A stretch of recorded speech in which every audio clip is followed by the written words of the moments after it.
highly concentrated magnetic field in those areas. Enough about ourselves. Mag-travel naman tayo sa ating planeta. So what is the first planet sa ating solar system? Very good, Mercury.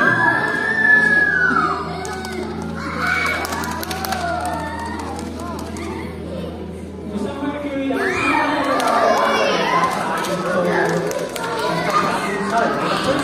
ang solar system. And also the smallest planet in our solar system. Ang 1 year sa Mercury ay 88 Earth days lamang. Also, Mercury has a Mercury na?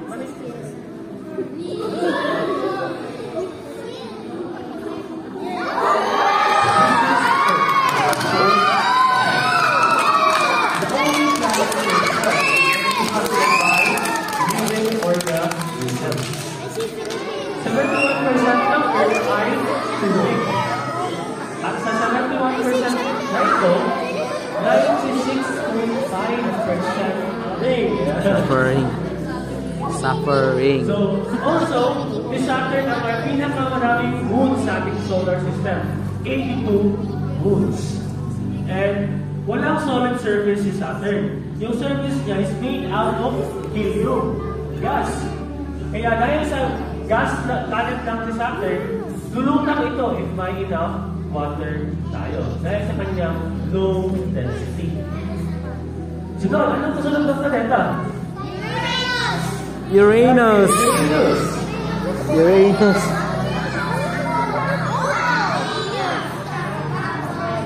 This is also a latest planet.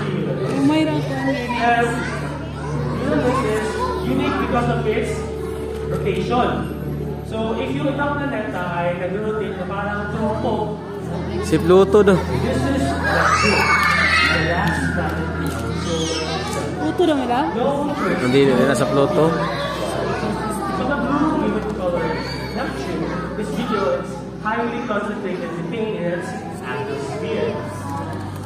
And si Neptune, na-discovery lang siya or na-predict via mathematics, via math.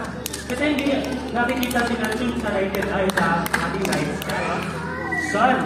Pero si Pluto along other dwarf planets, nakakross nila yung path ni Neptune.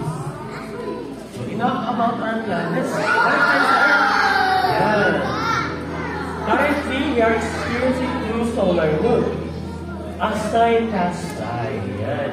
Nag-move yung sun natin. Currently, nasa western hemisphere siya. Pagkasama natin, kasi may nag-training doon sa katabi ng galing.